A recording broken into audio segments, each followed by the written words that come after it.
ನಮಸ್ಕಾರ, ಸಿಸ್ಟರ್ಸ್ ಕಿಚನ್ಗೆ ಸ್ವಾಗತ. ಪಾಲಕ್ ಪೂರಿ ಮಾಡ್ತಾಯಿದ್ದೀನಿ. ಯಾವ ಥರ ಮಾಡೋದಂತ ನೋಡ್ಕೊಳ್ಳೋಣ ಬನ್ನಿ.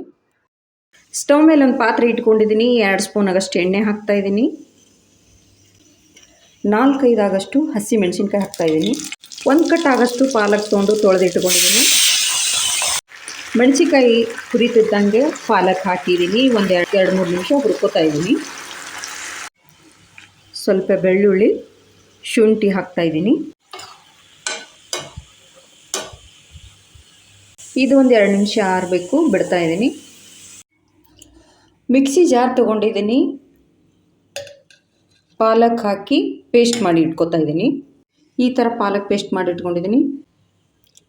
2 ಕಪ್ ಆಗಷ್ಟು ಗೋಧಿ ಹಿಟ್ಟು ಹಾಕ್ತಾ ಇದ್ದೀನಿ.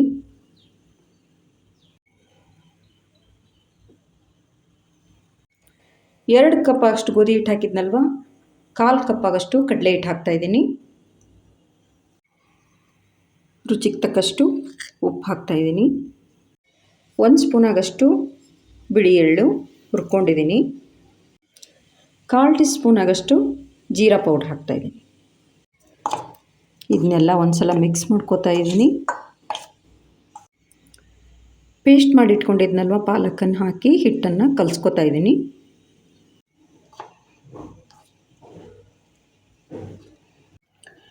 ಗಟ್ಟಿಯಾಗಿ ಕಲಸಿಟ್ಕೊಂಡಿದ್ದೀನಿ.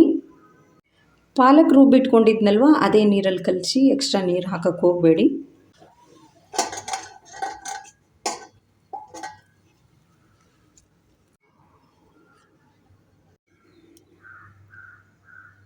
ಇವಾಗ ಪೂರಿ ಲಟ್ಸ್ಕೊತಾ ಇದ್ದೀನಿ.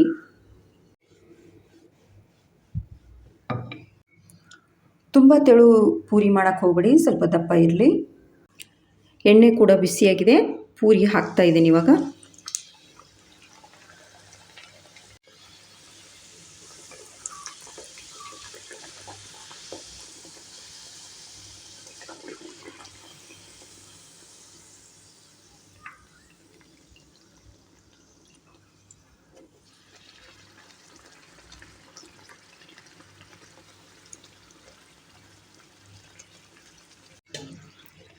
ಎರಡು ಸೈಡು ಕರೆದಿದೆ, ತೆಗಿತಾ ಇದ್ದೀನಿ ಇವಾಗ.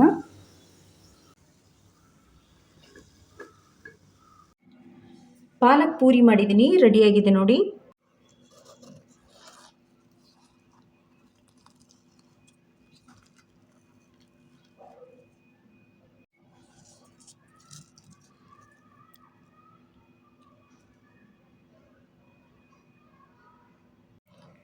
ಶೇಂಗಾ ಚಟ್ನಿ ಮೊಸರು ಜೊತೆ ತುಂಬ ಚೆನ್ನಾಗಿರುತ್ತೆ. ನೀವೊಂದು ಸಲ ಟ್ರೈ ಮಾಡಿ. ಪಾಲಕ್ ಪೂರಿ ಇಷ್ಟ ಆದರೆ ಲೈಕ್, ಶೇರ್, ಸಬ್ಸ್ಕ್ರೈಬ್ ಮಾಡಿ. Thank you.